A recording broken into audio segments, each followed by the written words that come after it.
Assalamualaikum warahmatullahi wabarakatuh. Selamat pagi anak-anak. Bagaimana kabarnya hari ini? Semoga selalu sehat dan tetap semangat.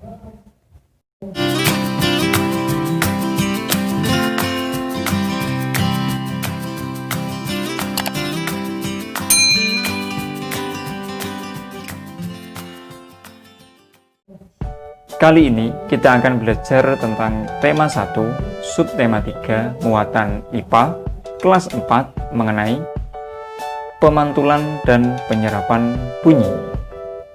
Masih ingatkah kalian pelajaran kita yang kemarin tentang bagian-bagian telinga?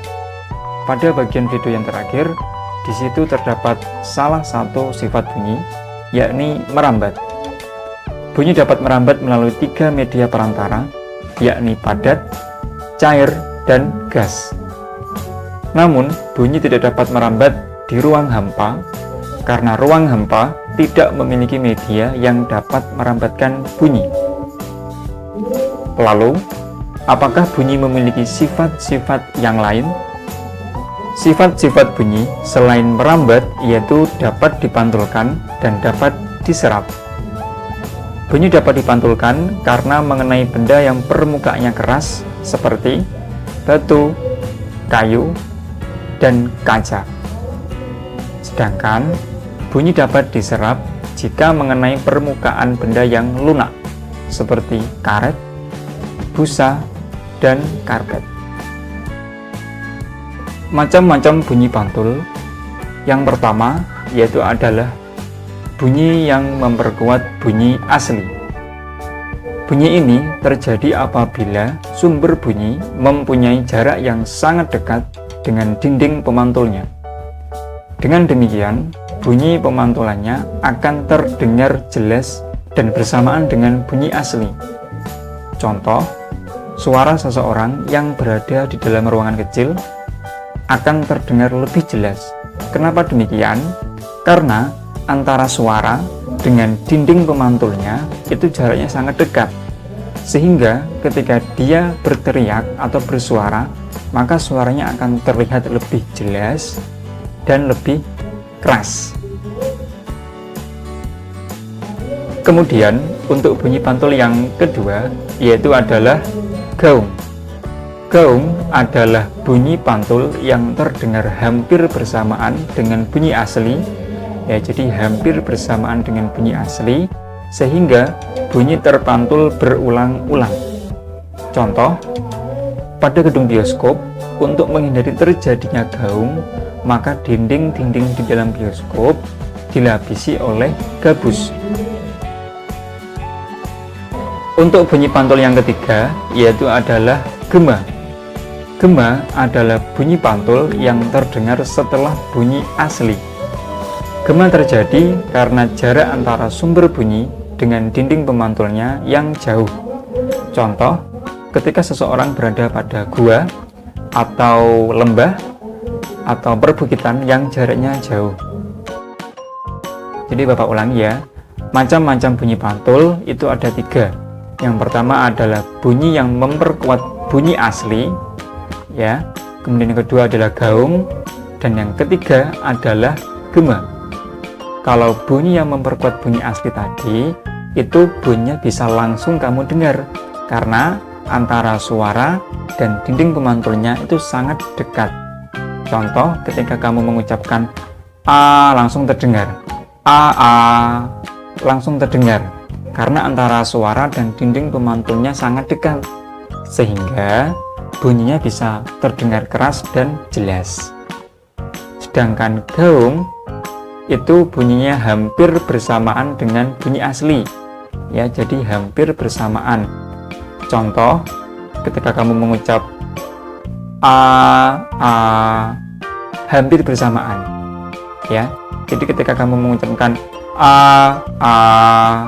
jadi hampir bersamaan, ya, itu kalau gaung. Tapi kalau gema itu bunyinya setelah bunyi asli. Ingat-ingat ya, kalau gema itu setelah bunyi asli. Contoh, ketika kamu berucap nah seperti itu.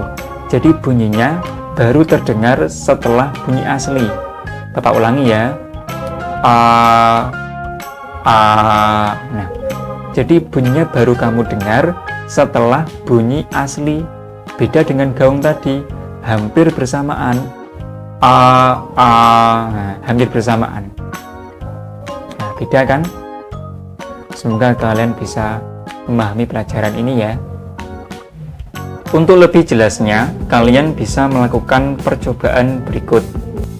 Terlebih dahulu, kalian siapkan bahan-bahannya, yaitu buku, tabung kertas, piring, gabus, meja, dan stopwatch atau jam yang ada suaranya. Oke. Kemudian untuk langkah-langkahnya, yang pertama adalah kalian siapkan meja, kemudian tumpuklah beberapa buku, bisa buku apa saja, bebas terserah kalian. Yang ketiga adalah letakkan tabung kertas seperti ini, kemudian letakkan piring di belakang seperti ini, dan ada yang memegang. Kalian bisa meminta bantuan kepada teman atau saudara. Lalu stopwatch kalian letakkan di sini ya. Kemudian kamu dengarkan suara stopwatch melalui lubang tabung kertas tersebut. Apakah kamu mendengar jika di belakang itu adalah piring? Lalu bandingkan ketika piring itu digantikan oleh gabus. Apakah yang akan terjadi? Apakah ada perbedaan? Apakah suaranya akan terdengar lebih keras atau semakin melemah? Tuliskan hasil percobaanmu tadi pada buku tulis, kemudian kumpulkan pada gurumu ya. Oke, selanjutnya setelah kalian mempelajari tentang bunyi yang dipantulkan tadi, sekarang kita membahas tentang bunyi yang diserap. Bunyi dapat diserap jika mengenai permukaan benda yang lunak, seperti karpet, busa, dan karet. Contoh bunyi yang diserap yang pertama adalah studio musik. Agar suara tidak terdengar dari luar dan tidak mengganggu tetangga sekitar, maka dinding-dinding yang ada pada studio musik dilapisi oleh karpet. Kemudian yang kedua adalah gedung bioskop. Untuk menghindari terjadinya gaung, karena gaung membuat tidak nyaman, sebab ketika orang berbicara, suaranya akan tidak jelas karena suaranya bertumpuk. Nah, sehingga dinding-dinding yang ada pada gedung bioskop dilapisi oleh karpet agar bunyi dapat diserap. Nah, anak-anak, sekian pembelajaran kita hari ini. Semoga bermanfaat ya. Terus belajar dan tetap semangat. Maju terus pendidikan Indonesia. Assalamualaikum warahmatullahi wabarakatuh.